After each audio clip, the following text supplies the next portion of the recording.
Brittany's here, and we got the team here around the table because we're going to talk about this climate change. I feel like every day there's a new headline with this. It's hard for people to digest because we hear the numbers, but we certainly see the effects of the changing situation, whether it be a storm, the conditions. So what did you guys make of this? Yeah, we're talking about this new climate report, right? This is the one that dropped this morning, and it was very concerning. And just my thought immediately is like, what are our children about to inherit? What type of Earth?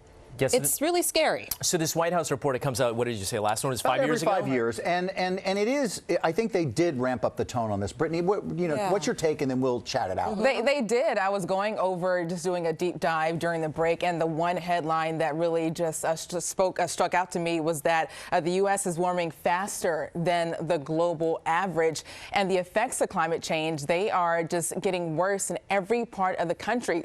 This is why it matters to you. So climate change, that's impacting your safety, your health, and wallet. Think about trying to get home with record flooding going on. And one of the big takeaways from the report is every fraction of a degree of warming increases the damage and costs of natural disasters in the United States. And we're talking about temperatures going up. Keep in mind that one of the key headlines over the summer, the record heat across the Southwest, the heat Texas, dome, right? the heat dome. Right. We were spared, but we weren't spared when it came to flooding. Events. Think about September, Hudson Valley, and July. The drought is getting more severe. They're finally getting some relief across Louisiana from their record drought.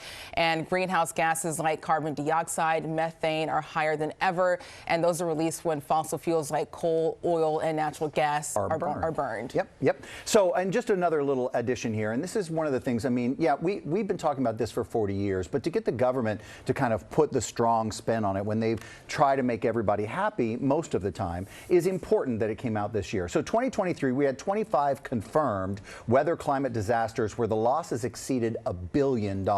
We throw that number out a lot, but $1 billion is more than most of us will ever see or touch in a lifetime. So I just want to remind you of the Maui fires, right? So that because there was a drought going on in Hawaii at the same time that there was a weird storm position in the Pacific Ocean. Hurricane Idalia that went from a tropical storm to a Cat 4 hurricane in less than 24 hours. These storms are amplifying much faster than we've seen in rapid succession. We had one that went from a tropical storm to a Cat 5 hurricane in less than 24 hours. Usually that takes days. And then the wildfires in Canada, which were not a U.S. trouble until they were. Because the fires were so big that we had our worst air quality on record here in the city. A 480 AQI, by the way, which was the worst air quality in the world. So when we start seeing these events, and they're not widespread, they're happening. This is all last year. Then there's like 22 others.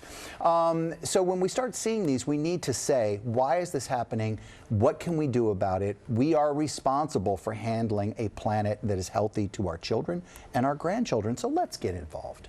And then what can we do? It can get a bit overwhelming when you just go through the list of all the disasters. So with the report, the White House, they're going to spend $6 billion on climate improvement programs.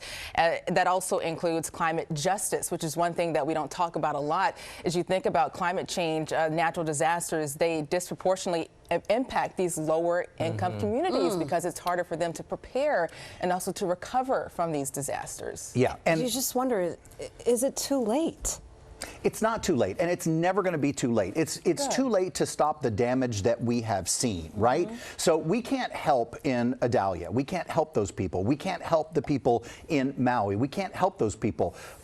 Now what we have to do is to help the people before the next disaster. So it's never too late to do that. That's why if we can get your attention and we can start making this an important conversation, we can help people, and it might be your neighborhood that gets helped before the next disaster. So is it too late to keep the science numbers from 1.5 degrees or 2 degrees? Maybe. But it's not too late for us to come in with plans that will help the rising waters and the stronger storms.